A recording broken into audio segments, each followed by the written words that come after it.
Sir, step away from that vehicle. It's my car. Just loading groceries. We got a call about someone breaking into cars. You match the description. I literally just walked out of the store. I can show you my receipt. A receipt proves nothing. Don't reach for anything. You're being uncooperative. I might need backup. Backup for a federal prosecutor putting food in his... The afternoon sun beat down on Virginia Highland. Birds chirped lazily in the trees lining the street. The parking lot at Whole Foods glimmered under the hot June sun, asphalt shimmering in the heat. People moved between cars and shopping carts, their footsteps muted against the hum of air conditioners and distant traffic. Nothing unusual, nothing worth a second glance, except for one man. James Mitchell, in his mid-50s, a federal prosecutor, was calmly loading his groceries into the trunk of his BMW. His movements were methodical, stacking bags so eggs wouldn't crush, placing meats together, and arranging cans and boxed goods for maximum stability. In his pocket, his phone buzzed occasionally, reminders for the week ahead. He didn't notice the world around him. He was in his own bubble of mundane routine. A normal Saturday afternoon. Then came the sound that snapped the illusion of normalcy. A patrol car idled behind him, engine rumbling, lights flashing faintly even without the siren. James froze, the hairs on the back of his neck standing up. He had seen enough police misconduct in his career to know the signs. "Sir, step away from that vehicle." James straightened up, hands visible, palms open. He had no weapons, no hidden motives, just groceries. "It's my car. I'm just loading food." But the officer didn't lower his hand. Nathan Cross, a man whose career had been documented by 22 complaints over 18 years, stepped out of the patrol car. Mid-40s, uniform crisp, belt full with tools and weapons, face unreadable. His eyes, however, betrayed what James already suspected: suspicion, distrust, assumption of guilt.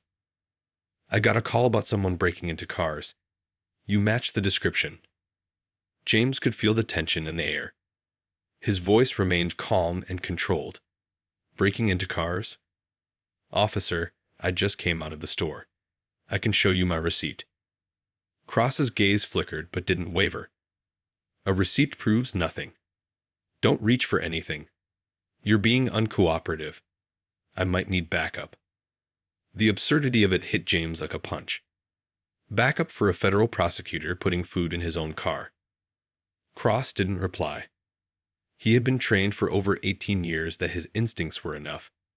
That complaint didn't matter. That stopping black professionals in affluent neighborhoods was justified because, in his mind, they were anomalies. Before we continue, where are you watching from? If this is your first time here, please hit that subscribe button. Stories like these need to be shared, and your support helps us bring more truth to light. James had spent 15 years prosecuting criminals, gang members, white-collar fraudsters, and corrupt officials. He knew the law. He knew civil rights violations inside and out.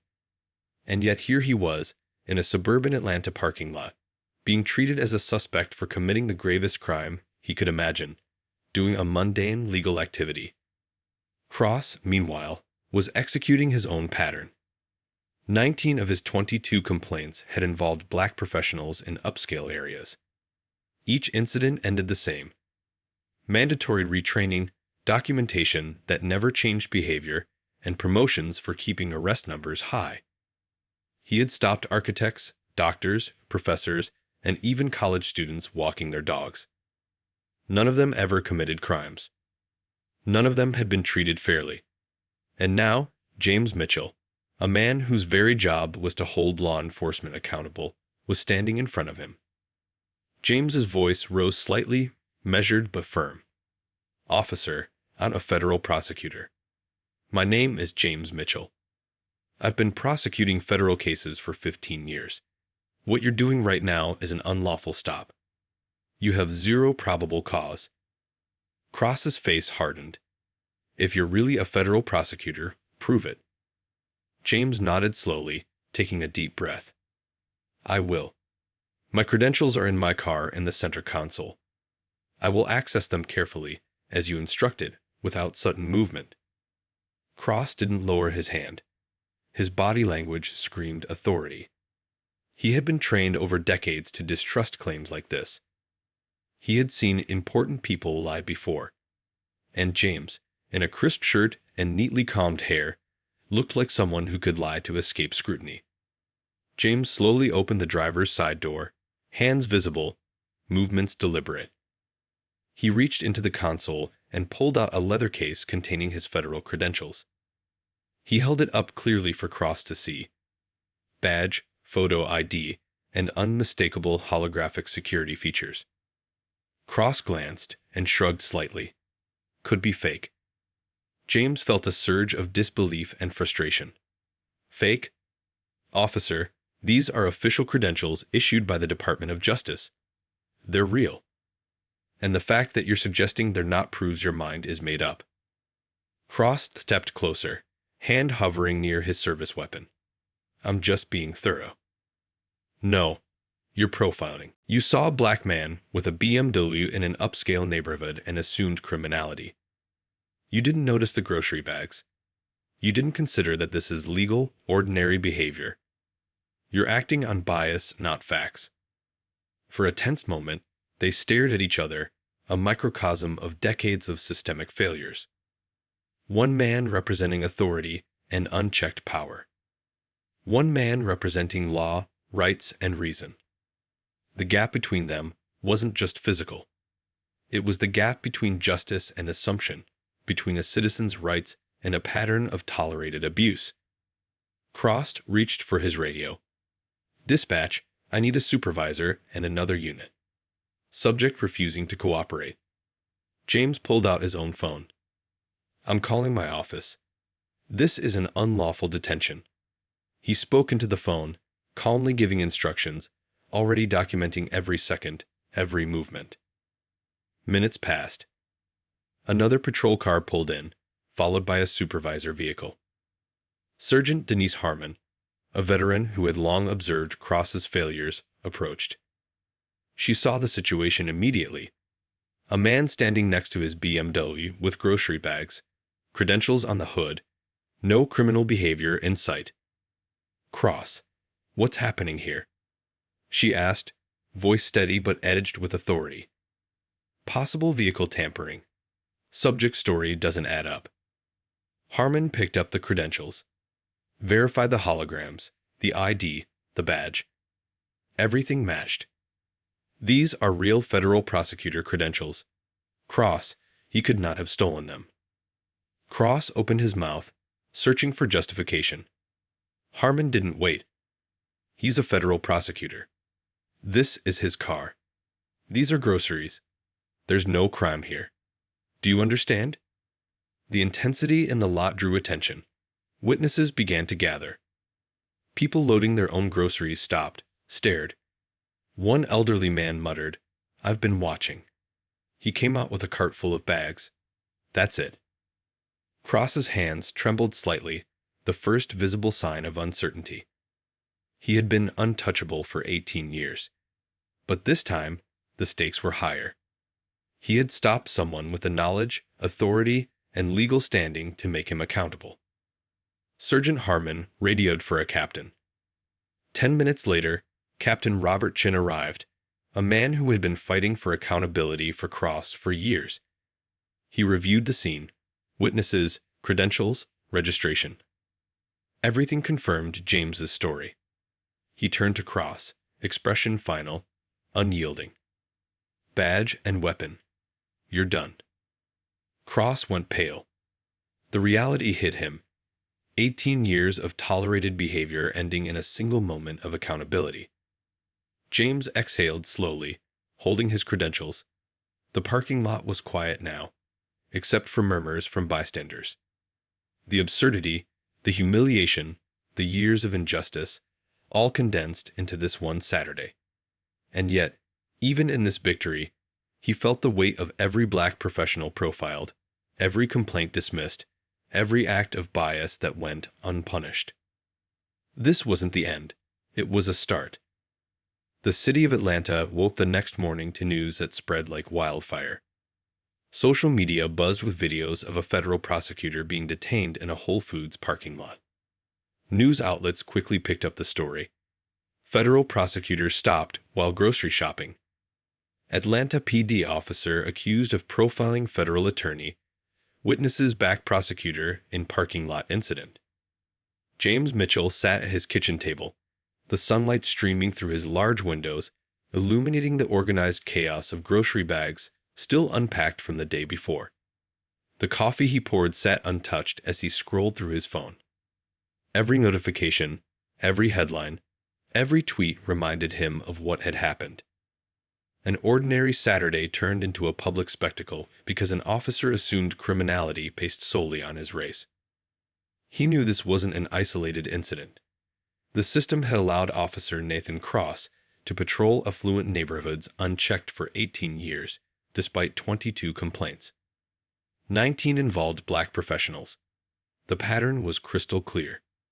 What had happened to him was predictable, inevitable even, but that didn't make it any less infuriating. James made a list. Contact his attorney, contact his office, document everything, file complaints.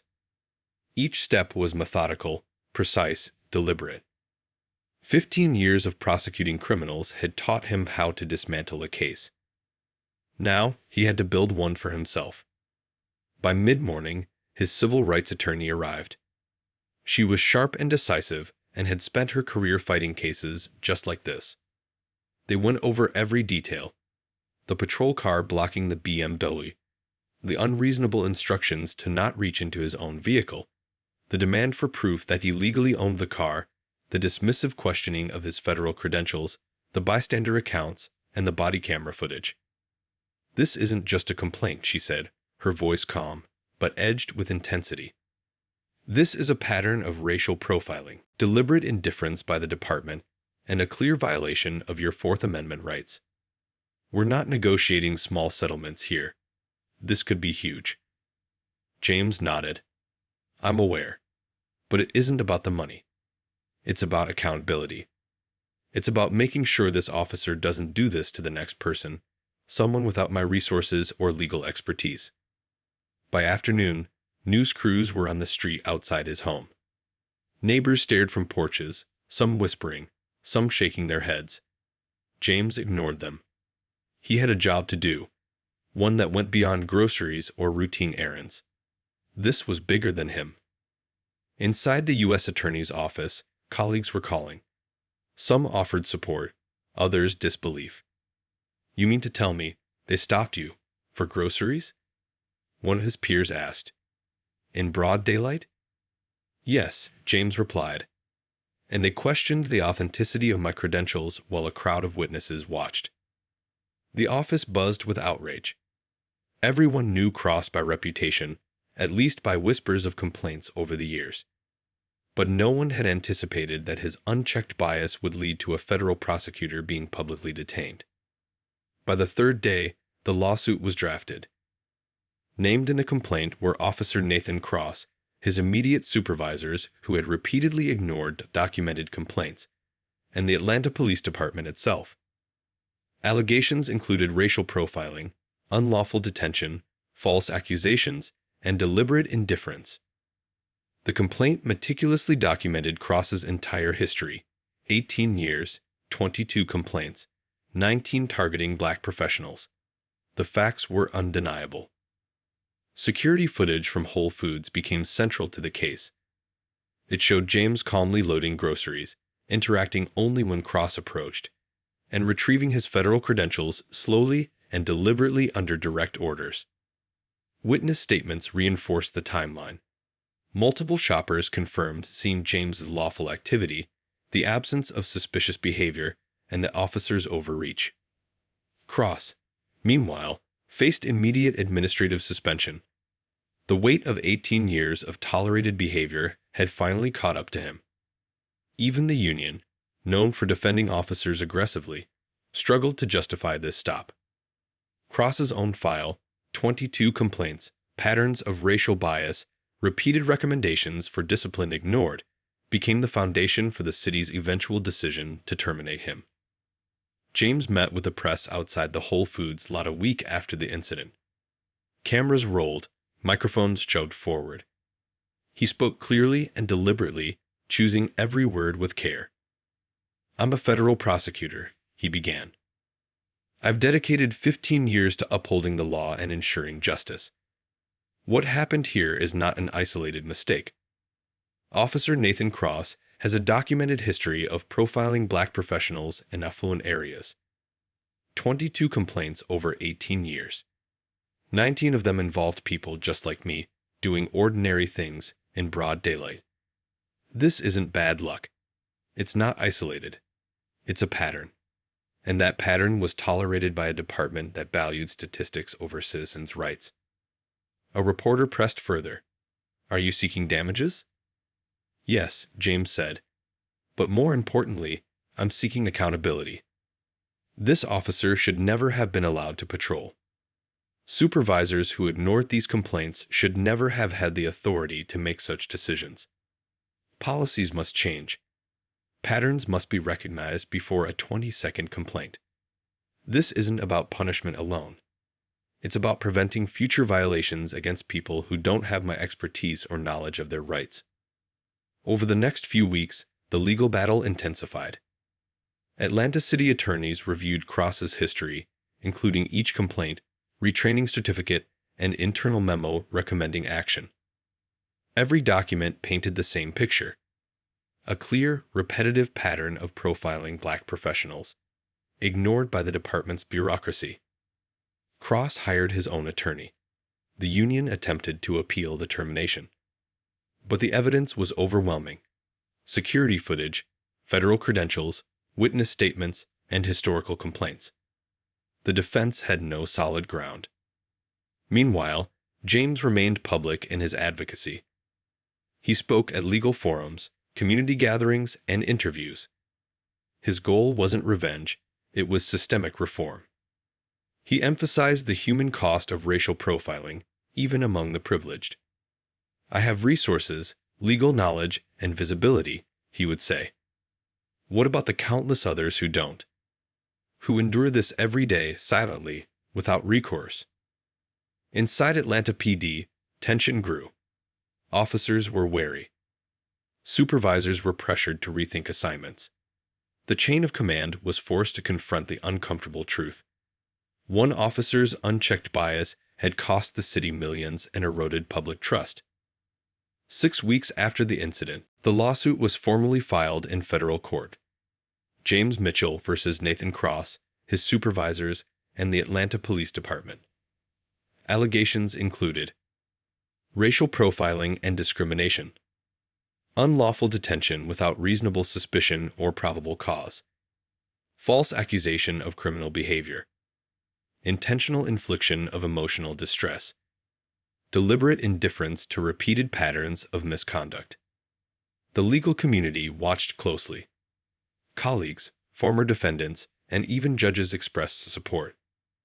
News outlets continued coverage, highlighting how a single officer's bias, unchecked for decades, could escalate to a federal prosecutor being unlawfully detained.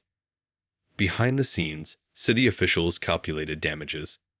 Security footage, witness accounts, and federal expertise all suggested that settlement would be substantial. By the time negotiations concluded, the city agreed to a payment of $4,200,000, the largest settlement in Atlanta history for a case involving an unlawful stop of this nature. Cross's termination became final 8 weeks after the incident. The termination letter was explicit.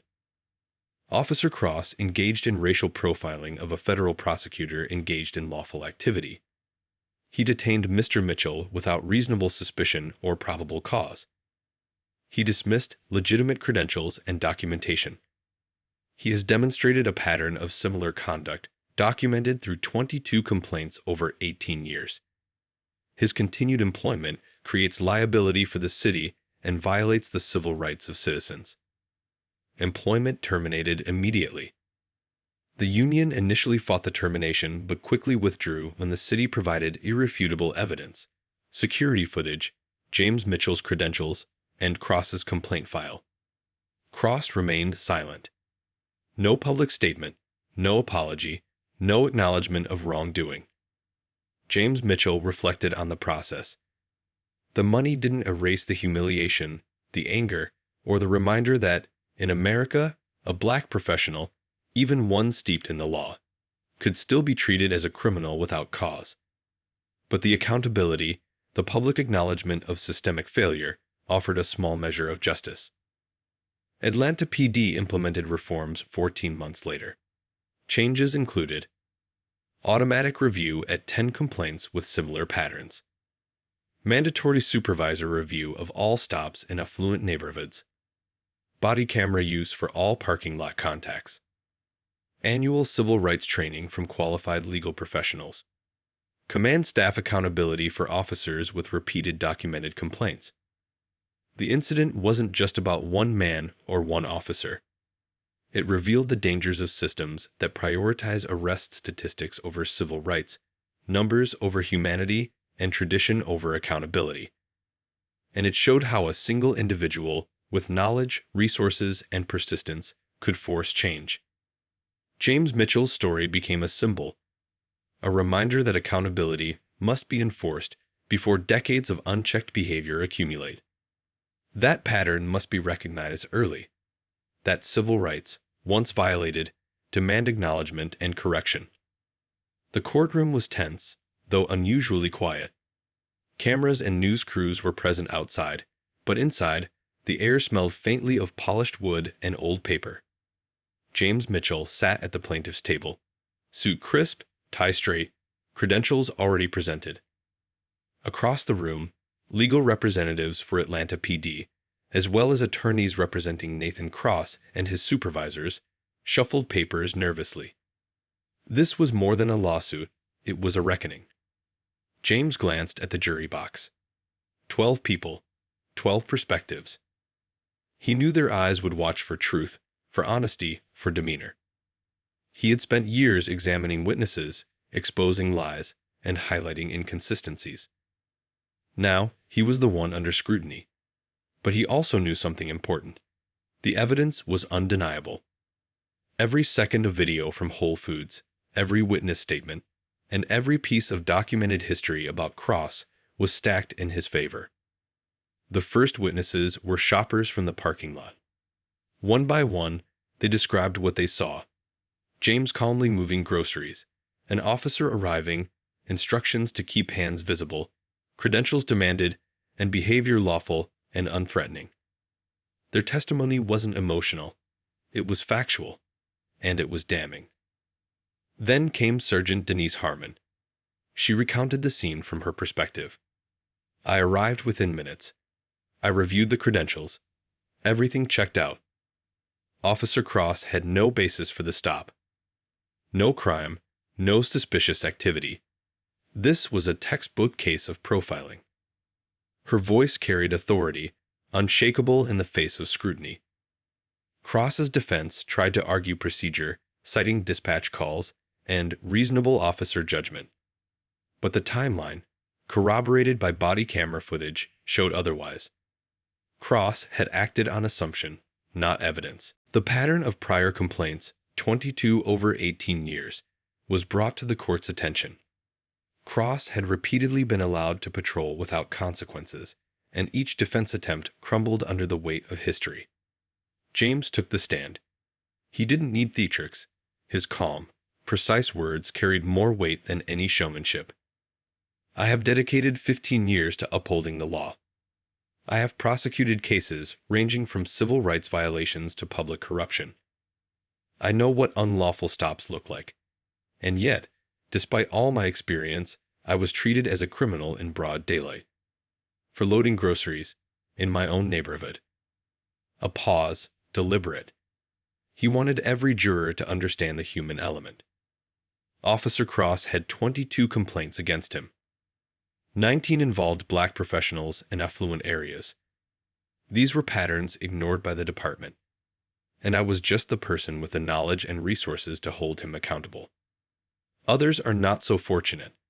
That is the injustice we must correct. The cross-examination from the defense was aggressive, trying to undermine James's credibility. But every attempt fell flat. His credentials, his history, and his calm recounting of events left little room for doubt. Even Cross, seated in the defendant's section, avoided eye contact. The union attorney struggled to find traction, citing procedural technicalities while the jury listened closely to the sequence of events that had led to this unprecedented legal battle. Outside the courtroom, Atlanta's legal community followed the proceedings closely. Law firms, civil rights organizations, and advocacy groups monitored the trial, sharing updates and highlighting the implications. James's story became emblematic of a larger problem. Officers with repeated complaints, unchecked for decades, creating a pattern of discriminatory behavior that affected countless people. The settlement discussions began quietly behind closed doors. City attorneys, aware of the overwhelming evidence, approached James' legal team. The terms were straightforward: compensation for damages, public acknowledgement of wrongdoing, and reforms to prevent recurrence. After weeks of negotiation, the city agreed to pay $4,200,000, the largest settlement in Atlanta history, for a case involving unlawful police stops. James' attorney explained the significance. This isn't just about money. It's about accountability. It's about ensuring that officers like Nathan Cross are removed before they can continue harming citizens. It's about systemic reform. Cross was terminated officially 8 weeks after the incident. The letter from the department was explicit. Officer Cross engaged in racial profiling of a federal prosecutor engaged in lawful activity. He detained Mr. Mitchell without reasonable suspicion or probable cause. He dismissed legitimate credentials and documentation. He has demonstrated a pattern of similar conduct documented through 22 complaints over 18 years. His continued employment creates liability for the city and violates the civil rights of citizens. Employment terminated immediately. The union attempted to contest the termination but faced overwhelming evidence.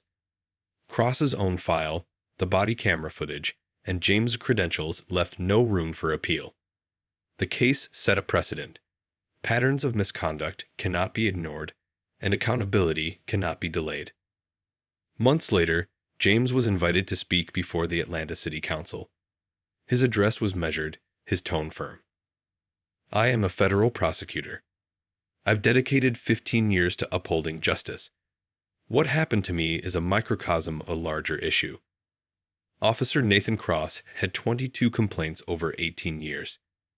19 involved black professionals. This pattern should have ended his patrol assignments after the 3rd complaint, the 5th at most.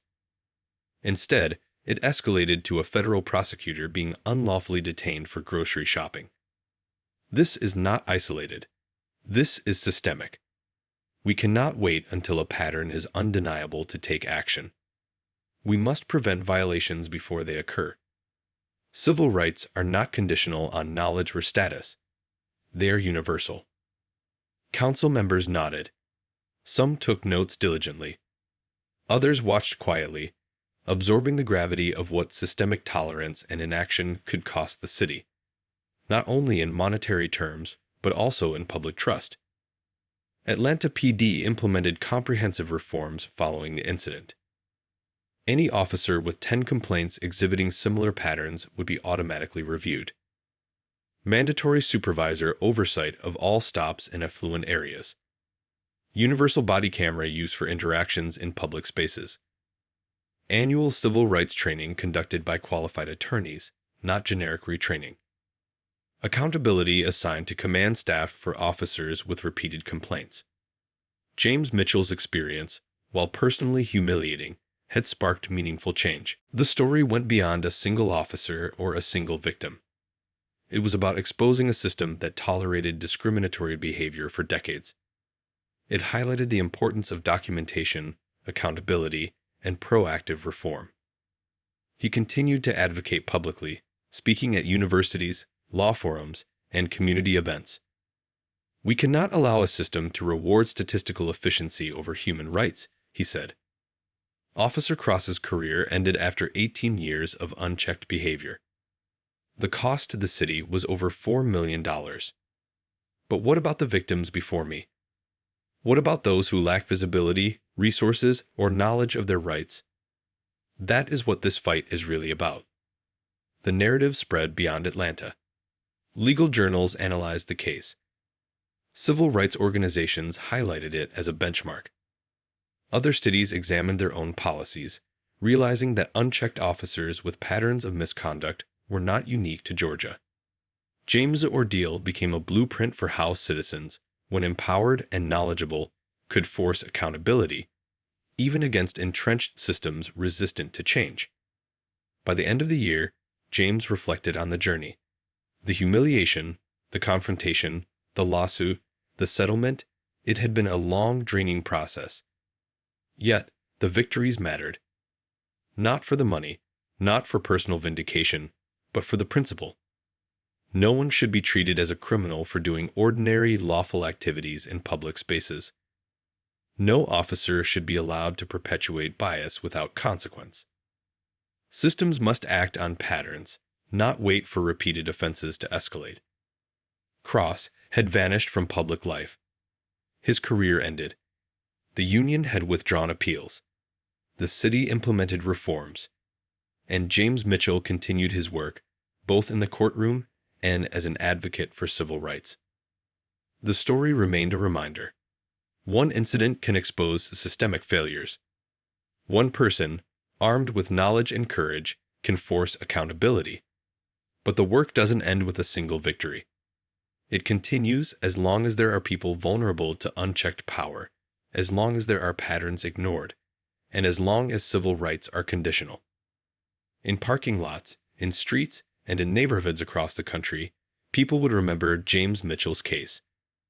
They would remember the power of documentation, the importance of courage, and the necessity of systemic reform. And perhaps they would be inspired to demand accountability before another pattern becomes 18 years of injustice. Because the truth was simple. Systems that protect those with complaints over those without accountability will continue to fail. Change begins not after 18 years and 22 complaints, but after the first, second, or third warning. And in Atlanta, for the first time, the message was clear. Profiling, unchecked bias, and deliberate indifference would not go unchallenged.